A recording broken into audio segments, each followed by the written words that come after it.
Kalau di belakangnya itu pas Wagub itu tanah siapa? Kan Jasa Marga belakangnya itu tanah pemilik warga. Kan ada yang sawah, masyarakat, tetapi yang tinggal di situ bukan pemilik. Bukan pemilik, ada yang pemilik sebagian. Enggak, yang warung-warung itu bukan pemilik, bukan pemilik. Boleh Pak? Iya boleh. Nah ini yang boleh dari awal nggak tentang ini? Boleh sok. Baik Pak. Saya kebetulan waktu kecil adalah pelaku yang memperjuangkan saluran air ini. Kenapa demikian? Yang pertama, daerah pesawahan di sebelah barat itu daerah mana Pak Jujur? Ya? Wadah sebelah barat itu kebanjiran. Oleh Abah Mbeh almarhum dibuang ke Citarum Pak, lewat Jalan Sinop. Cuman kan waktu itu tidak didukung oleh apa yang disebut dengan konstruksi, hanya digali-gali aja. Mengakibatkan si air itu terabrasi dan makin besar Pak. Dibuatkanlah talang. Tapi talang juga ambrol terus. Sehingga mengakibatkan beberapa dekade Sukamakmur yang tadinya tanah pengairan jadi susah air mengandalkan hujan. Nah, dari peristiwa itu karena Mbah Mbeh adalah ketua KUD, mengundang pengurus KUD dan tokoh pertanian antara lain ayah saya sendiri, Bapak Ruyat, TPL, Bapak Haji Sarif sudah almarhum, Pak, membicarakan ini. Yang akhirnya direspon oleh rakyat Purwadana, sekalian kalau begitu Purwadana minta untuk jadi tanah pengairan. Karena tanah darat tadinya Pak. Alhamdulillah waktu itu karena Mbah Mbeh dekat dengan Bapak Gubernur, Bapak Anggun Naifi, dalam perjalanan waktu, beliau kan 2 periode Pak, perjalanan waktu 6 tahun itu terkabulkan. Dananya kalau tidak salah dari dana IBRD, International Bank Rights and Development, sejumlah 177 juta. Zaman itu nama temernya. Nah, air berjalan termasuk saya ikut bantu sukarelawan ya Pak, dan membeli tanah sampai titik deker yang ada di Resida. Titik sudah di situ Pak. Tidak ada aliran kemana-mana lagi. Nah itu disambut oleh masyarakat karena di sekitar tanah itu adalah keluarga besar Pak Udi, Mbah Taidan ya. Dia bikin selokan-selokan ke sawah-sawahnya, termasuk yang di Citarum, yang termasuk ke samping kantor desa saya. Nah, tetapi Pak, nasib menunjukkan lain. Ada program tol Jakarta Cikampek. Jarum super, tentu pengusaha besar punya akses mungkin ke Bappenas. Tahu, sebelum jalan tol beres, itu sudah dibebaskan Pak.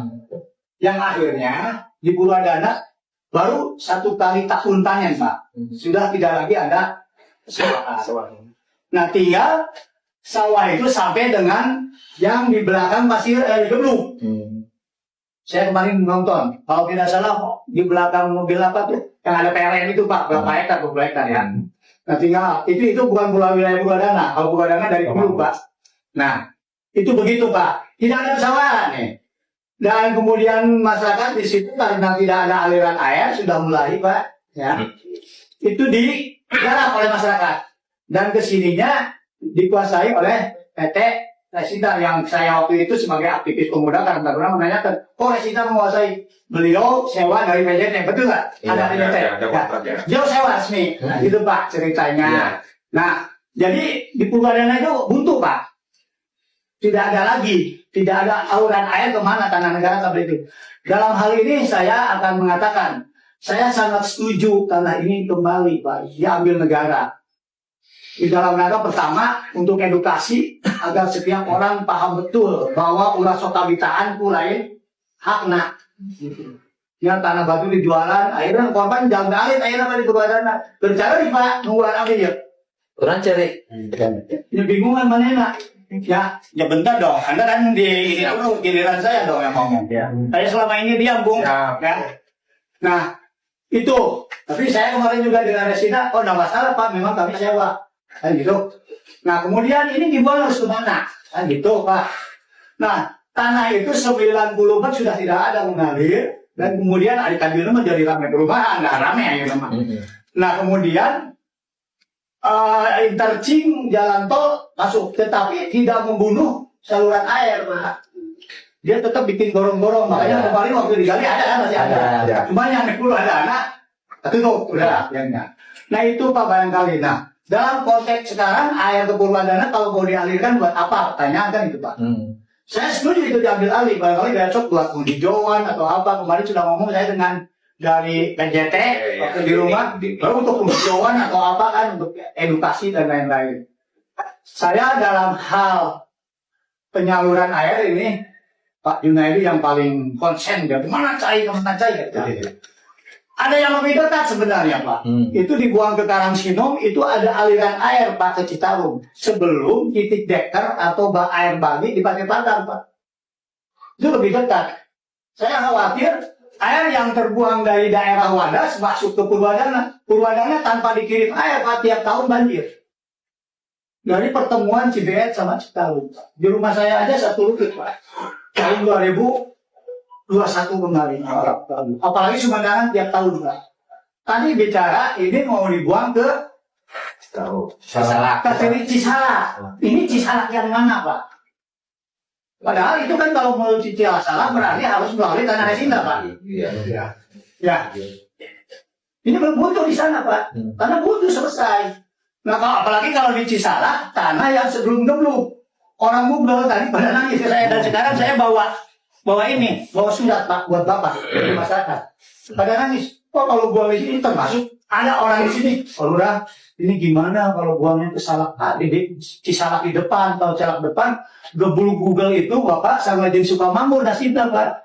Setiap Cibeet datang, gebluk, kebagian sami Pak. Bukan dulu Pak. Google. Nah ini pertanyaannya Cisalak yang mana? Jadi kalau saya mah lebih bersaran dibuangnya ke sebelum bagi Pasir Pagar Pak. Kalau tanah yang diambil saya setuju ambil saja Pak. Kemudian sawah yang 20 hektar yang dipertanyakan kan ini airnya dari mana? Mereka ketika air ini tidak mengalir mereka tetap sawahnya untung Pak. Ini punya Pak Buyo di situ. Yang garapnya Pak Adi Oma, Pak Haji Soma, Pak Haji Nasa dan lain-lain tidak ada bercerita rugi Pak. Mereka menggunakan apa? Satelit. Satu satelit. Kedua, kalau musim hujan itu air dari jalan tol masuk ke susut, termasuk tabung gebluk yang mau bebaskan sekarang ini diambil. Itu tiap hujan kebanjiran Pak. Walaupun saya sudah upaya lewat Resinda membuat jalan air 1 kilometer udah dibuang.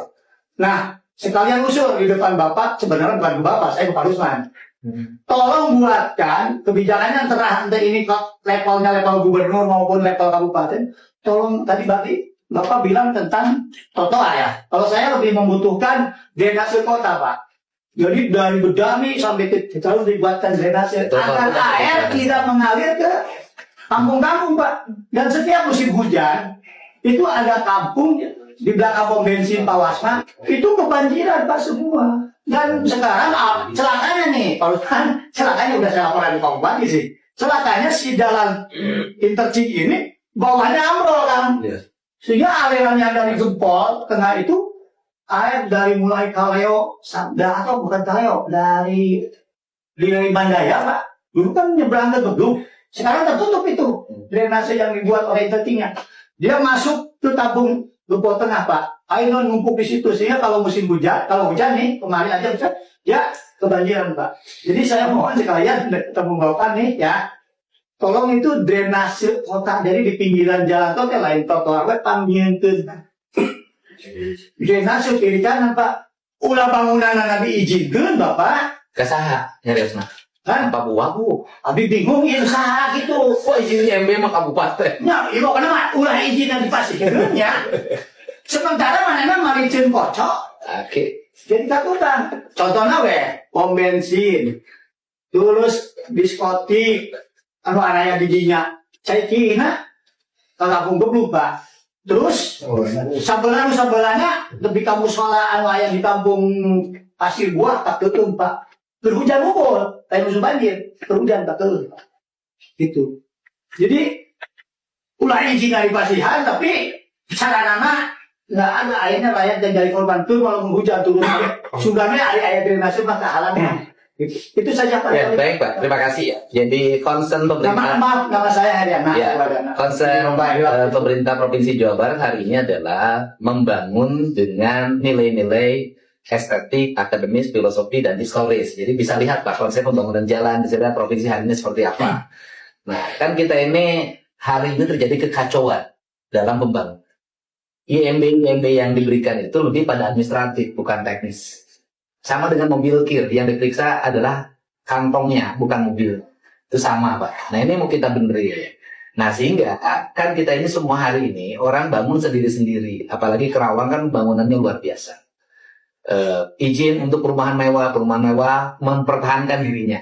Tidak memikirkan orang lain. Pabrik mempertahankan dirinya. Tidak memikirkan orang lain. Yang korban itu rakyat kecil. Mereka yang tinggal di bantaran, yang tidak bisa mempertahankan diri. Nah, sehingga kita hari ini menormalisasi sungai, mengembalikan fungsi sungai. Sesungguhnya mengingetin pada kita semua ada hal yang harus segera dibenahi. Saya yakin harusnya setiap daerah itu kan punya peta. Jaringan sungainya di mana, titik-titik kawasan hijaunya di mana, perumahan titiknya di mana. Nah, itu yang harus menjadi panduan. Sehingga ketika izin diberikan itu, izin berikan ini implikasinya apa? Maka tujuan AMDAL sejenisnya kan sebenarnya itu. Tetapi kan kita tahulah selama ini dokumen-dokumen itu lebih menjadi dokumen-dokumen administratif untuk melengkapi izin dibanding dengan dokumen teknis agar pembangunan berjalan dengan baik. Itu bisa dilihat bagaimana kacaunya pembangunan hari ini. Dan itu kan kita jujur lah, mau dimanapun memang kacau. Nah, saya hari ini ingin pertama, kalau sudah sungainya terpetakan, ada patoknya, ada digitalisasi petanya. Nah, kemudian nanti alat berat kita bekerja mengalirkan sungai kemana, ya nanti kita kan ada panduan teknisnya nanti. Sungainya lari kemana. Yang penting kan hari ini sungainya balik dulu deh fungsinya, gitu loh. Kembali lagi pada negara, nanti negara yang nata. Karena kan tidak mungkin juga nanti kita nata, sementara kepemilikannya di tangan orang. Saya ini hari ini sebenarnya yang mengerjakan ini. Yang mengerjakan itu kan bukan menteri, bukan gubernur. Yang mengerjakan itu kontraktor. Kontraktor juga yang mengerjakan bukan kontraktor, tukang beko sama tukang tembok. Di lapangan selama ini selalu tertundanya proyek-proyek normalisasi sungai pasti ketika alat berat